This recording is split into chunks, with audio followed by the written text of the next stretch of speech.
Hola, bienvenidos a todos. Es un gusto estar aquí con ustedes. Es un gusto poderles traer este tema que amablemente OnFocus me ha contactado para prepararlo y agradezco de antemano a Cristian, a Ana y a todo el equipo de OnFocus que incluso hace poco nos acompañó en el mes de agosto aquí en Medellín en el evento que tuvimos del Congreso Internacional de Vía Aérea y esperamos también vernos nuevamente en el Congreso Colombiano de Anestesiología.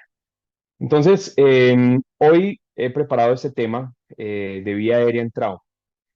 Créanme que pues esto es muy amplio. Yo simplemente traje algunas ideas que recogí durante algún tiempo relacionadas con el tema y inicio primero presentándome. Yo me llamo Lucas Ochoa Pérez, yo soy anestesiólogo, trabajo en el Hospital Pablo Tobón Uribe. Ahorita les cuento un poco más del hospital donde trabajo. Soy docente en anestesiología en la Universidad Pontificia Bolivariana. Soy presidente de la Sociedad Antioqueña de Anestesiología SADEA.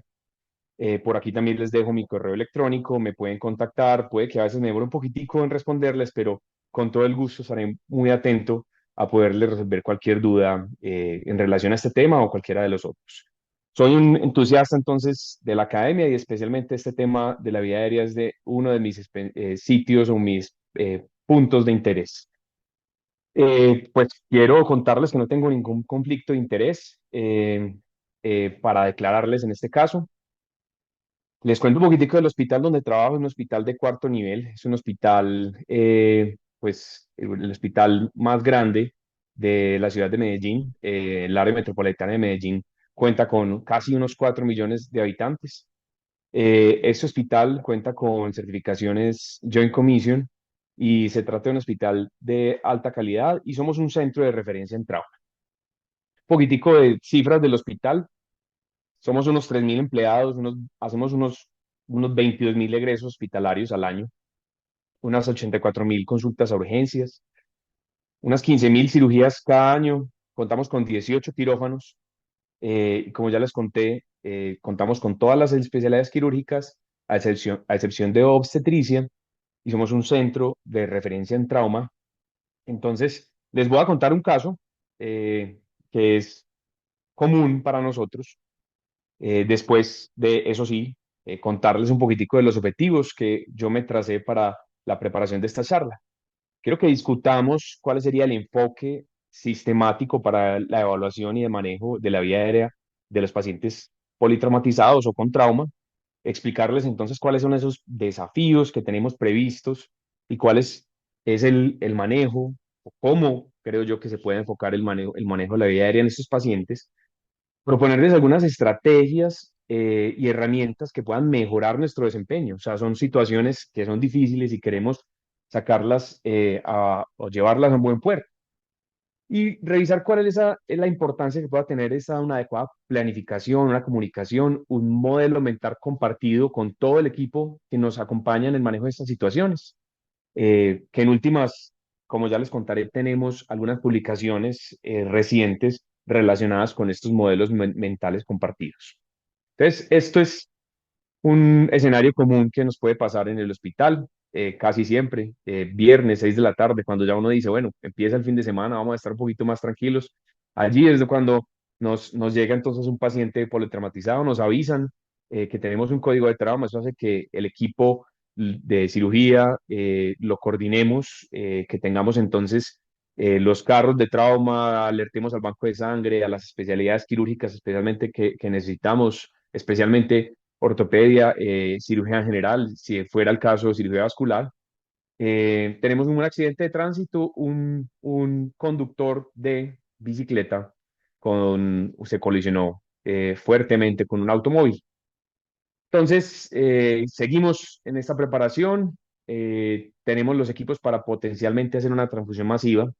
Tenemos con el Cell Saver listo, un equipo para hacer trombolastografía, lo vamos calibrando, encendiendo. eh, Traemos todos los equipos de calentamiento activo, traemos el equipo de ultrasonido a la sala nos sirve para muchas cosas, una de ellas para la vía aérea. Y tenemos todo listo para tener unos buenos accesos vasculares para poner eh, unas decenas posiblemente de hemocomponentes que vayan a ser necesarios. Y nos llega el paciente a cirugía. Al ingreso a cirugía tenemos estos signos vitales. Un paciente supremamente enfermo. Eh, Está in extremis, como diríamos nosotros.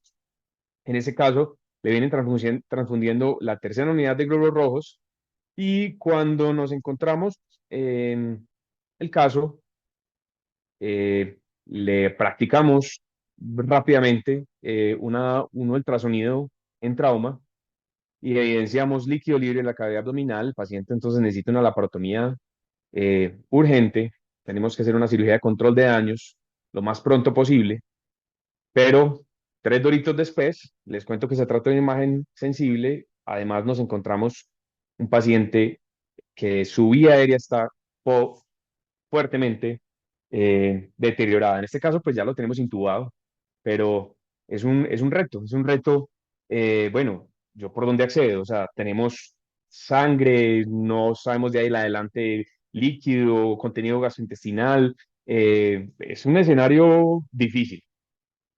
Entonces, vamos a ver qué puedo darles yo con relación al manejo de este paciente. Y nosotros empezamos por aquí, este personaje está rondando, está por ahí dando vueltecitas alrededor de nosotros y alrededor de nuestro paciente y nosotros dando una lucha grande contra él. Entonces somos muy juiciosos, hacemos una evaluación secuencial del trauma, una ABCDE, juicioso, con toda la ayuda de todo nuestro equipo quirúrgico. Eh, Establecemos un plan y bueno, definitivamente en este caso necesitaríamos intubar al paciente, pero quiero que hablemos de cuáles son esas razones por las cuales es tan importante que rápidamente hagamos el acceso de la vía aérea y la aseguremos. Pues tenemos que anticiparnos y es porque la vía aérea solo es uno de los problemas de que tiene nuestro paciente y el paciente politraumatizado puede estar además quemado, tiene hipoxia, de tener potencialmente un hemotórax masivo, un tórax inestable, contusiones pulmonares. Además, si no lo establezco y no aseguro la unidad aérea, pues el paciente además puede empeorar teniendo hipercapnia, acidosis. Tenemos que entonces definitivamente intentar establecer esta vía aérea, defenderla, mantenerla y es una prioridad, pero a su vez es un reto. Entonces, ¿cuáles son estos objetivos? Pues fácil, evaluarlos rápidamente, tratarlos de forma ágil, rápida. Ahorita me gusta más el concepto de ágil más que rápido, porque uno a veces cuando toma decisiones rápidas puede no ser tan acertadas. Identificamos entonces estas señales que impiden la adecuada oxigenación y ventilación, que son prioridad de las que están en la A y en la B de la evaluación secuencial del trauma y pues por supuesto proteger la aspiración e intubar. ¿Qué consideraciones creo yo tenemos nosotros en nuestro medio? Pues ya les decía, tenemos que ser más que rápidos, diría yo, ágiles para el manejo de la vía aérea, sobre todo que hay que estar preparados, bien preparados, tener todo en la sala. Cuando yo hablaba ahorita de los carritos que nosotros tenemos es porque tenemos un carro en el que tenemos todo lo que potencialmente necesitamos para manejar la vía aérea de este paciente. Y tenemos algunas diferencias, consideraciones en nuestro medio, como que nosotros en América Latina, al menos en Colombia pasa y en varios sitios de América Latina, contamos con un equipo de urgencias que hace el manejo muchas veces de la vía aérea. Potencialmente este paciente con una vía aérea tan deteriorada puede que no, pero como si pasa en España, Estados Unidos, el Reino Unido, Canadá, donde somos nosotros como anestesiólogos quienes nos trasladamos al servicio de urgencias a apoyar en el manejo desde el minuto cero que el paciente ingresa a nuestro hospital. Entonces, pues de ahí iremos potencialmente rápidamente a resolver uno de los problemas que es la vía aérea, potencialmente con anestesia general. Simplemente una acotación y es que recuerden que uno de los factores de riesgo más importantes para tener recuerdo intraoperatorio es este tipo de pacientes con trauma grave porque tendemos a dar este adagio popular de mucho oxígeno, poquito anestesia y resulta que los pacientes pues pueden resultar teniendo recuerdo intraoperatorio. Entonces, es importante porque resolver la vía aérea nos genera una descarga cognitiva a nosotros para podernos encargar de muchas otras cosas que necesita el paciente para que el personaje que ahorita les mostré podamos alejarlo lo más pronto posible. Y además hacia el personal, porque si nosotros no tenemos, no podemos asumir ese liderazgo, pues pronto en términos de las transfusiones, los accesos venosos y todo otro montón de cosas que pasan, dejando a un lado la vía aérea o asegurando la vía aérea, pues potencialmente podremos entrar en una visión de túnel hacia resolver la vía aérea, pues que por supuesto es una prioridad. Muy bien, entonces los retos de la vía, del manejo de la vía aérea en el tramo son muchos. Empezamos por la columna cervical. Es un elemento que participa en en mucha formación de residentes, internos, estudiantes e incluso colegas anestesiólogos. Y un elemento frecuentemente olvidado es la columna cervical. Tenemos que protegerlos. Ahorita vamos a ampliar este tema, pero es uno de los retos. Además, anatomía distorsionada, el edema, la reducción de la apertura oral por los traumas, la contaminación por sangre, dientes, contenido gastrointestinal, los pacientes están agresivos, están hipóxicos, pueden estar bajo el efecto de las drogas, los psicoactivos, y pues como ya les dije, la vía aérea e intubarlo solo es uno de los problemas que aqueja al paciente. Pero afortunadamente, ya pronto será 2025, pero para todavía 2024 tenemos muchos adelantos en el manejo de la vía aérea. Tenemos cosas que nos facilitan la vida.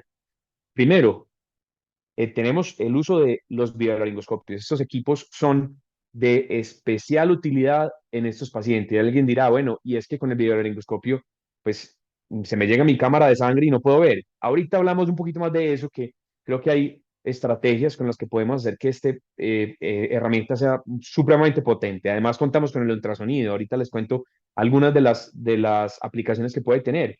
Contamos con oxígenos por cánulas nasales de alto flujo, ojalá por estos dispositivos, pero aún así no sean por cánulas de alto flujo, pueden ser por cánulas de oxígeno convencionales que nos permitan que el tiempo de apnea de los pacientes sea mayor y que nuestra hipoxia, pues o lo deleterio que es la hipoxia para los pacientes sea también menor.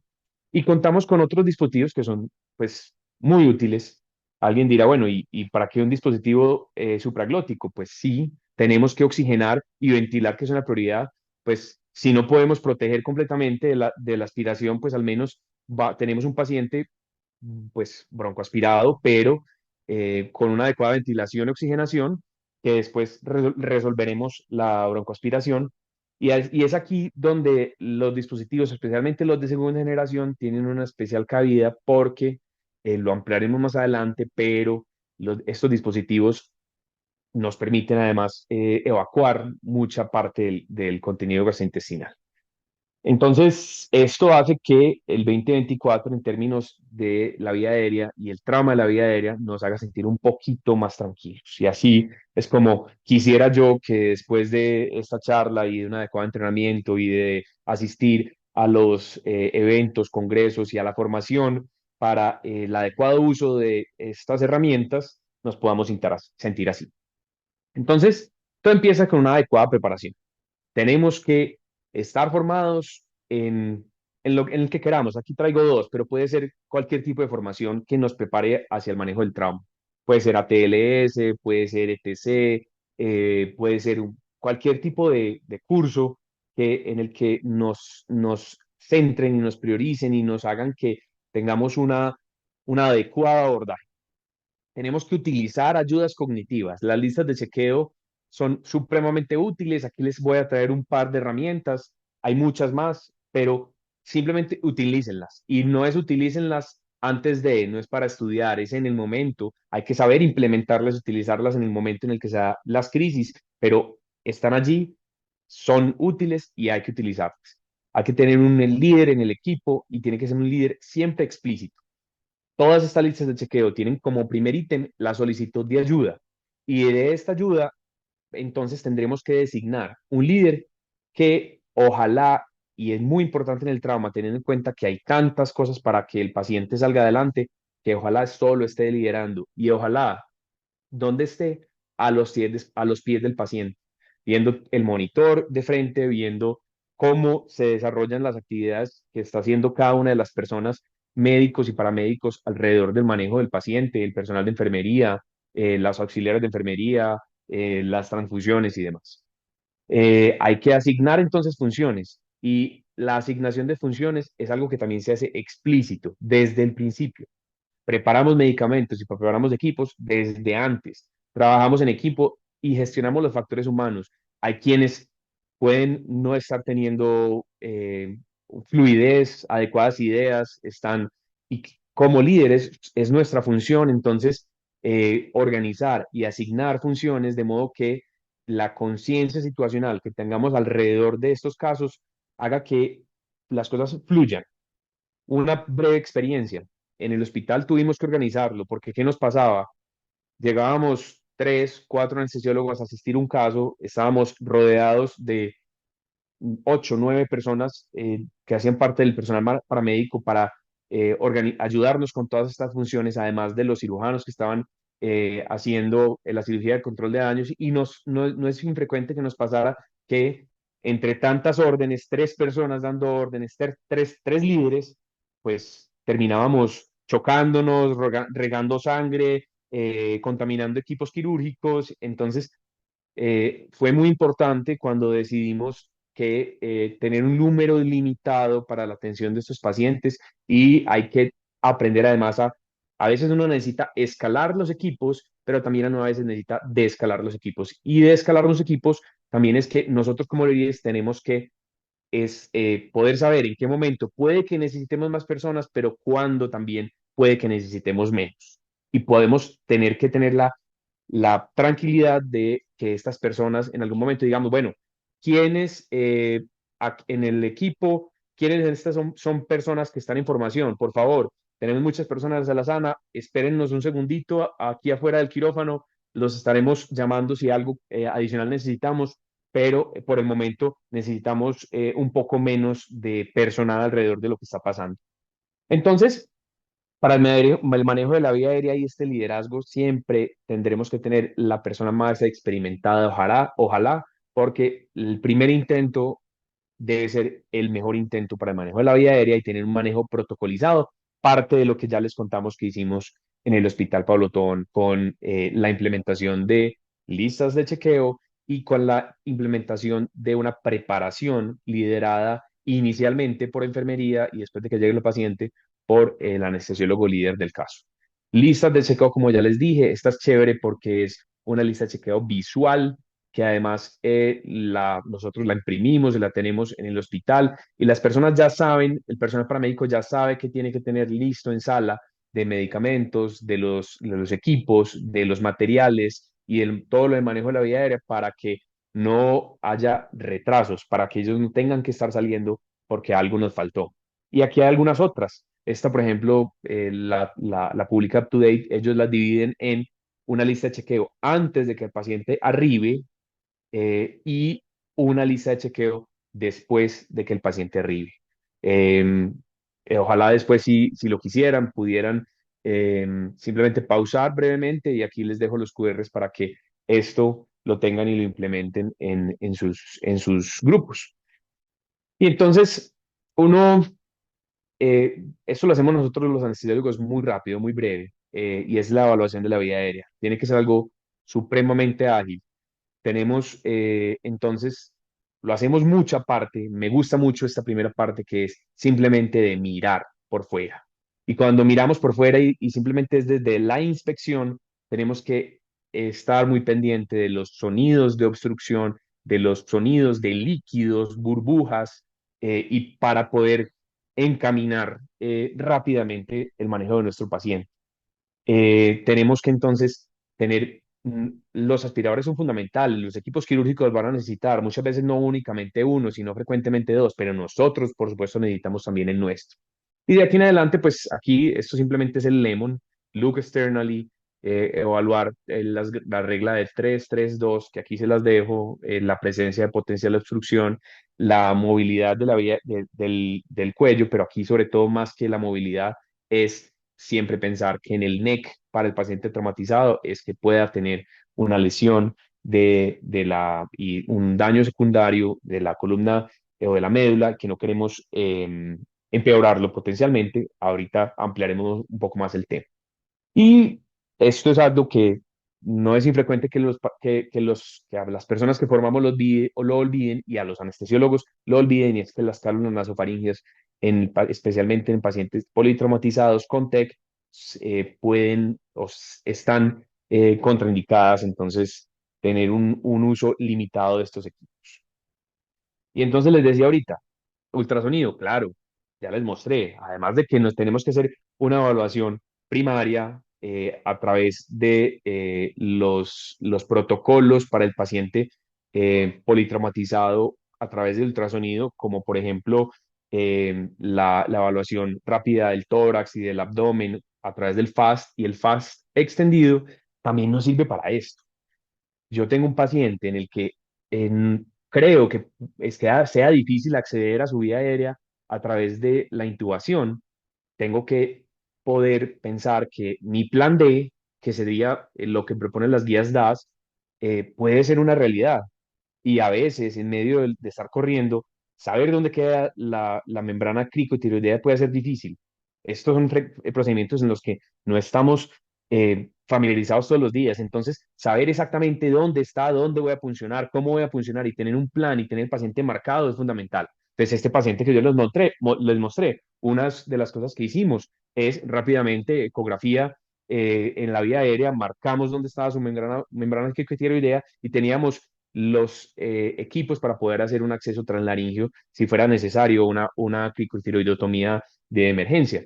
Lo proponen las guías DAS, no tengo que tener un kit, sino lo proponen a través de el uso de un bisturí, ojalá una hoja 10 suficientemente grande, un buggy que después de hacer la incisión y girar este escalpel, yo ingreso el buggy y a través del buggy ingreso un tubo, ojalá un tubo 6, si se puede anillado mejor porque le genera más firmeza, pero si no, un tubo convencional. Y pues simplemente menciono que es importante tener en cuenta que estos tubos, uno frecuentemente se pasa de la raya, los lleva a estar monobronquiales, entonces hay que estar pendiente hasta dónde los inserto para no de pronto confundirme en pensar que el paciente pueda cursar adicionalmente con un neumotórax, pues al no ver pues expansión del hemitórax que deje de ventilar, o que incluso a través de ecografía tampoco vería sliding pulmonar.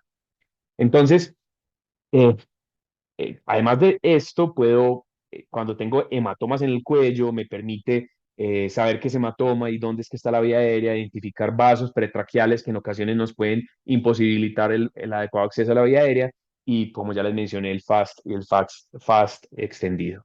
Adicionalmente, en el manejo de la vía aérea, la ecografía tiene otras utilidades, como es pues la verificación de la intubación. Em, pues, y yo puedo, si lo hago en tiempo real, podría ver cuándo un tubo se está yendo a través del esófago o realmente está pasando a través de la tráquea. Obviamente eso requiere cursos en los que se aborde el tema, que pues no están en el alcance de lo que preparé para esta charla. Muy bien, sobre la columna cervical. Afortunadamente, digamos que es una preocupación, pero creo que los debo intentar, si bien la gente se olvida, los debo intentar despreocupar un poquito sobre el tema, porque el riesgo de lesión cervical es relativamente bajo. Solo del 2 al 3% de los pacientes irán a tener una lesión cervical. Y de aquí que a través de la intubación, esa lesión cervical yo la pueda empeorar, es un porcentaje muchísimo menor del cual no se tienen aún datos. Uno puede apoyarse del Nexus o el Canadian Spine Rule para poder revisar qué tanto riesgo tengo de esta lesión y poder establecerlo, pero básicamente ante la duda es estabilizar. Y alguien dirá, bueno, entonces le ponemos definitivamente collares, pues si no tengo más, nos tocará ojalá un collar de Filadelfia, un collar rígido, pero les cuento que hay suficiente evidencia que nos demuestra que estas inmovilizaciones con bloques o con rollos alcanzan una mejor inmovilización del cuello de lo que lo hace un collar rígido. Y pues publicaciones como esta evidencian a través de modelos cadavéricos que la efectividad para reducir el movimiento de la columna cervical de los collares rígidos es discutible. Bueno, y entonces esto es muy interesante. El doctor Wiles hace esta publicación donde hace una revisión narrativa muy amplia. Se lo recomiendo porque pues intenta recoger mucha de la información que hay alrededor de la movilización de la columna cervical, pero simplemente les traigo unos apuntes interesantes y hay cosas sobre las que les diré, hay menos certezas de las que quisiera, pero hay algunas tranquilidades. Entonces, primera certeza, todas las intervenciones en el manejo de la vía aérea generan algún grado de la columna cervical. En general son pequeños, pero lo pueden generar. Entonces, eh, digamos que asegurar que yo no voy a generar una lesión secundaria cuando tengo que intubar un paciente es muy difícil. Afortunadamente, pues la mayoría, al menos no hay datos claros de que el manejo de la vía aérea genere cambios o genere, digamos que lesiones significativas en términos de compresión de la médula espinal. Lo que sí es que la inmovilización manual en línea pareciera ser incluso ineficaz, así como los collares cervicales, y puede que en algún punto hasta los rollos. Pero si me lo preguntan a mí, yo digo, si puedo intubar un paciente intentando hacer la mínima movilización del cuello, pues será mejor. Y los equipos, como ya lo vamos a hablar, como los videolaringoscopios, pues parecieran tener algo de menor riesgo de movilización del cuello. Con una adecuada técnica, sí o sí, o en mi opinión, de inmovilización manual, si bien es discutido la evidencia sobre el uso de la inmovilización manual. Y alguien dirá, bueno, entonces hagámosle una intubación despierta. Pues no hay una evidencia suficientemente clara que demuestre que la intubación despierto prevenga la lesión cervical secundaria. Entonces, esto es como menos certezas de las que yo quisiera estar entregándoles, pero pues es lo que hay en esta revisión tan juiciosa. Les sigo contando. El videolaringoscopio parece causar un grado similar de movimiento que la intubación flexible con un broncoscopio, pues, o con broncoscopios sensibles. Entonces, uno dice, bueno, eh, no tiene mucho sentido que yo ingrese pues una fibra óptica o alguno de los otros equipos para poder hacer una intubación. Entonces, insisto, me sigo quedando con la videolaringoscopia. Lo que sí es que el laringoscopio directo causa ligeramente mayor movimiento de lo que pasa en la videolaringoscopia. Por esto, creo yo que es ideal, aunque no hay datos que nos permitan asegurar que esto disminuye el riesgo de compresión medular. Entonces, eh, la tranquilidad se la genera con el siguiente enunciado. El riesgo de lesión a través de la intubación parece ser mínimo incluso en presencia de gran inestabilidad. Y pues esto al menos me pasa a mí. Yo tengo un paciente con lesiones evidenciadas, conocidas, que le van a hacer una cirugía de la columna cervical y hago todo lo posible para hacer una intubación lo más expedita posible y después encuentro que el neurocirujano retira todo y es bastante menos precavido de lo que somos los anestesiólogos para manejar la columna cervical cuando estamos acomodando el paciente para iniciar su cirugía. Ahí es donde yo digo, bueno, realmente, pues, insisto, creo que es importante, pero a veces uno es, es muy acucioso intentando no movilizar la columna cervical y en últimas puede que esto no termine teniendo un resultado deleterio real para el paciente. Entonces, como conclusión, se debe elegir la técnica para intubación en la que como anestesiólogo o como quien maneja la vía aérea sea más competente y tenga la mayor probabilidad para movilizar la columna cervical. Y les dejo aquí la idea de que el videolaringoscopio, en mi concepto, con valvas ojalá hiperanguladas, es una excelente herramienta para lograr este cometido. Aquí hay algunos pues, datos adicionales sobre la videolaringoscopia y la laringoscopia para la intubación. Y básicamente esta revisión de Cochrane, que en ocasiones no es infrecuente que no lleven a muchas conclusiones, pero aquí sí nos puede concluir que se reduce el riesgo en general de intubación fallida en comparación con la laringoscopia directa y que las válvulas trianguladas son especialmente ventajosas cuando hay vía aérea difícil, entonces, o hay vía aérea difícil prevista, que es, pues, por supuesto, a lo que nos enfrentamos en el paciente politraumatizado.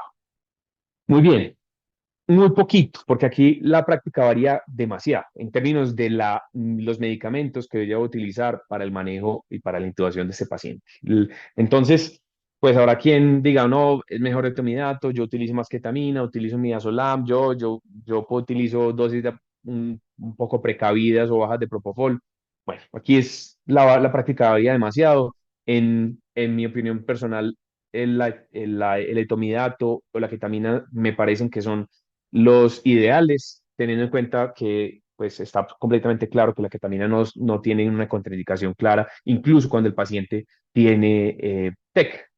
Y en términos de relajante, pues podrían ser equiparables el uso de rocuronio a dosis adecuadas para la secuencia rápida de intubación, ahora con la tranquilidad de que contamos con Sogamadex en caso de que tenga que hacer una reversión rápida de el efecto relajante del rocuronio. Es- pero hay alguna evidencia que intenta decantarse, ya les voy a contar por qué, hacia más el uso de rocuronio sobre la etomidad, sobre la succinilcolina. Y aquí pasa algo, y es que tenemos claro que la proxigenación que yo haya logrado, eh, idealmente para que el tiempo de apnea de mi paciente sea más largo, voy ese oxígeno a través del aumento de la tasa metabólica, genera la succinilcolina, va a ser más prontamente consumido, por lo que hay algo de tendencia a darle un poco más, que se incline un poco más la balanza al rocuronio, además de que del aumento del potasio extracelular, que en el paciente politraumatizado puede ser un problema, sobre todo cuando yo empiezo a poner muchas unidades de hemocomponentes que por supuesto sabemos tienen grandes cantidades de potasio porque pues se van lisando a medida que pasa el tiempo y están almacenados estos hemocomponentes, y pudiera haber algo de aumento de la presión gástrica. Yo a esto no le pongo mucho pereque, pero pues sale dentro de la literatura que allí se revisa. Y pues el aumento de la presión intracraneal intracural creo que no son un problema en este momento, pero creo que al menos este sí, del aumento de la tasa metabólica puede hacer que si yo cuento con rocuronio en este matrimonio de rocuronio sugamadex pueda ser de preferencia. Pero, insisto, esto no es algo que esté completamente sedimentado en la literatura.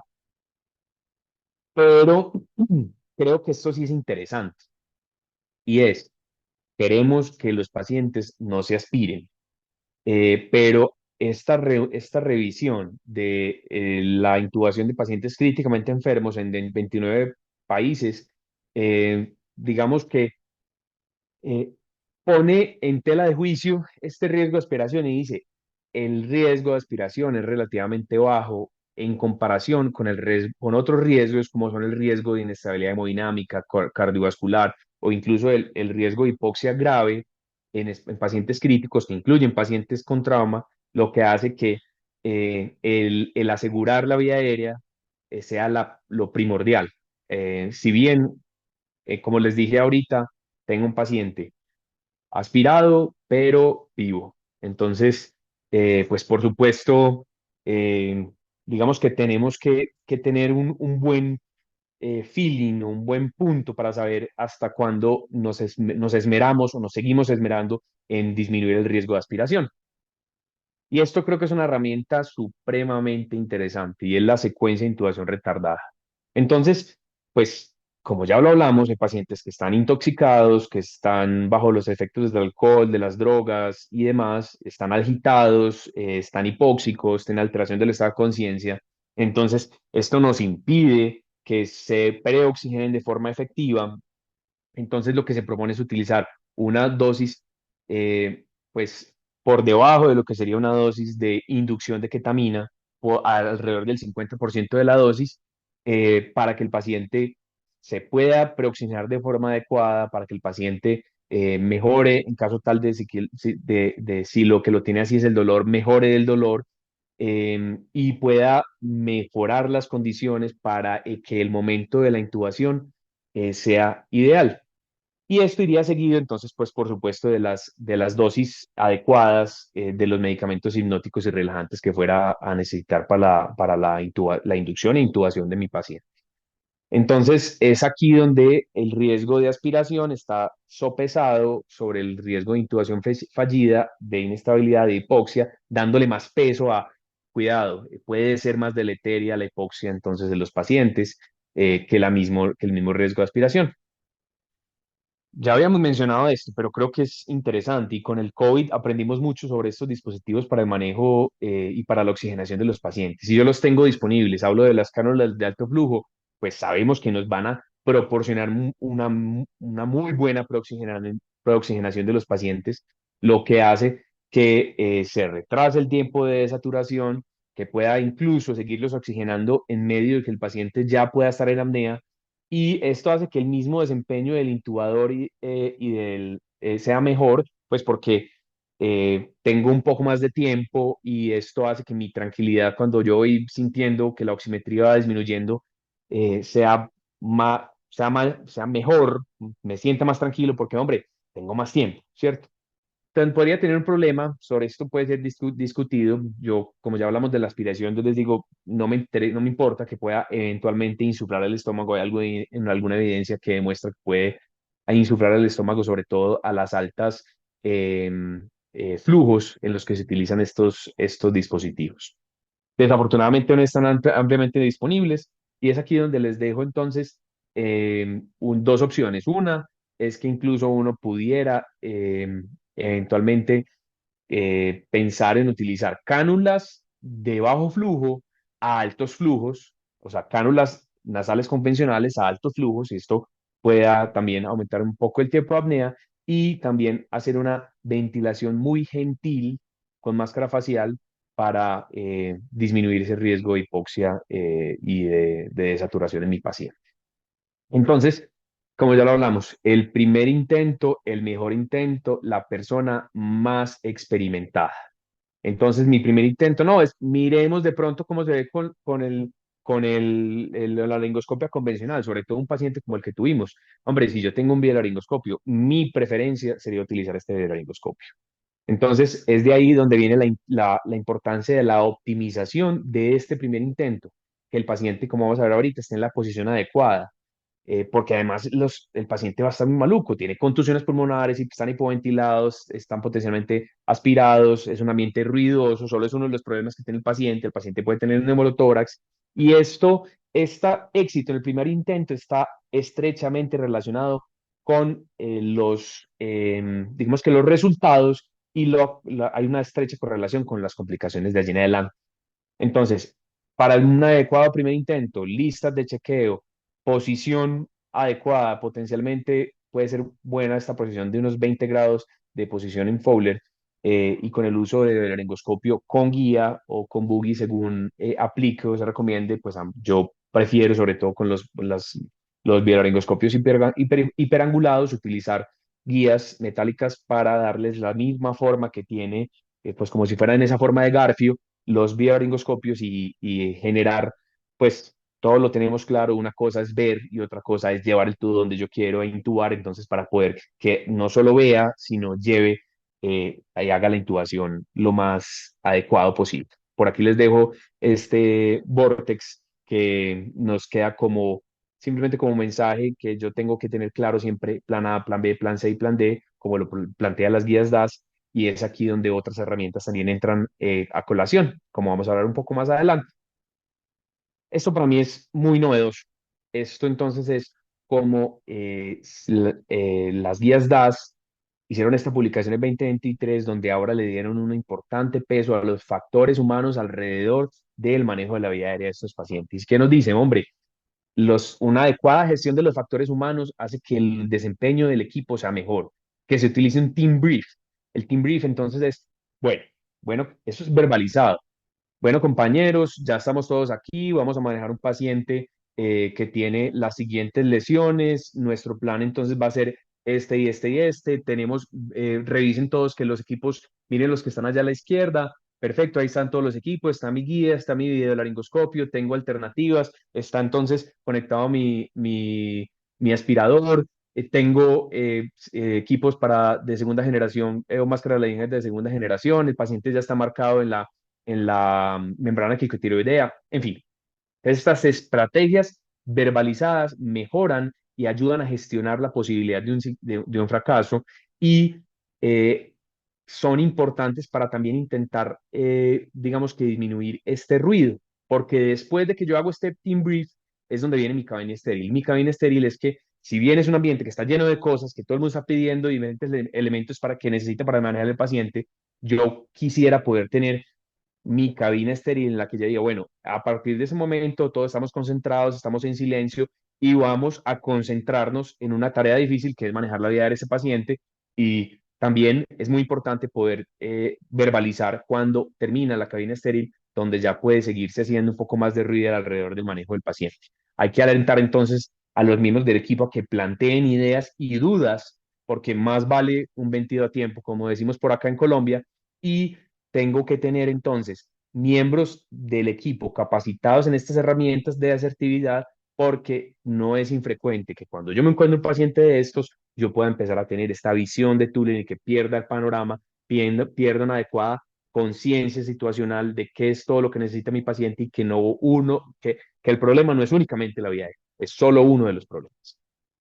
Muy bien, entonces Hace, hace un par de meses tuve la oportunidad de estar en el Congreso de la ASA en Filadelfia y estuve con este doctor, el doctor Ducanto, y pues me pareció muy interesante esta publicación que él hace y es una forma, él lo llama el SALAD, que es una forma para hacer la decontaminación de la vía aérea y es útil sobre todo en pacientes, por ejemplo, con trauma. Él lo dice, se llama Suction Assist Laryngoscope Decontamination.